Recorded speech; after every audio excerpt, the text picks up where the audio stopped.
dude, you are not alone. And this is one of the things that I like about human design as opposed to all the other systems.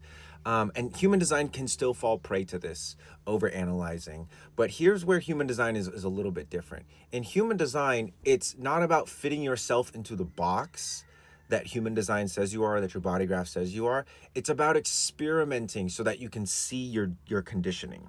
And in human design, we have a process called deconditioning, which is the ability to see your conditioning so that you can make conscious choices again. Conscious choices like you're choosing. And the best analogy I've ever heard of this is like, think back to driving school when you were first learning how to drive and you were merging onto the freeway, and it's like, look in your mirror, look over your shoulder to make sure there's not a car in your blind spot, have your blinker turned on, slowly start to merge, speed up. Like, there's all these conscious things that you're applying that eventually, now that you've been driving for years, you don't even think about it, right? It's just automatic. It's muscle memory. It's reflex. And so getting a lot of this information into the body, again, everyone wants more advanced information. They're addicted to getting information because that's where their sense of transformation comes. It comes from inflating the consciousness.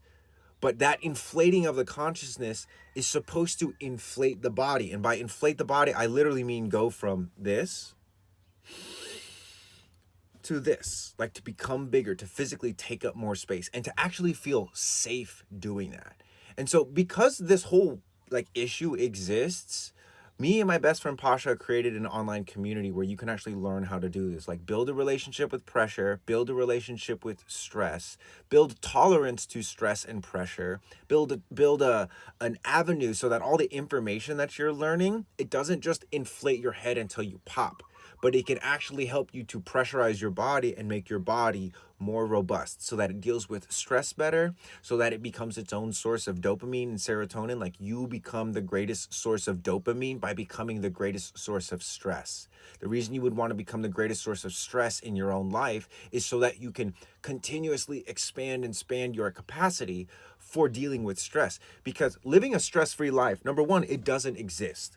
Like, literally being out in daylight with the sun going into your eyes, that produces cortisol.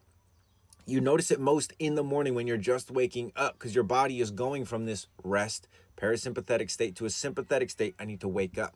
So it's not about living a stress-free life. It's not about getting more information. It's about dealing with stress better, and it's about applying fundamental information, which a lot of the stuff in human design outside of strategy and authority is literally useless to most people. Like, you're excited because you're getting a sense of human design. My question is, how well do you use your strategy and authority? Because that will typically tell us how much you've actually been able to apply the foundation of human design, which will then be a strong foundation that you can build cognition, motivation, understanding of your channels and your centers and stuff off of. But really, the ability to use your strategy and design is dependent on your nervous system and your ability to remain present when the world is collapsing you, when there's high pressure, when there's high heat. So anyway, invitation to come check out the archive if you want to learn that kind of stuff. And also, keep going.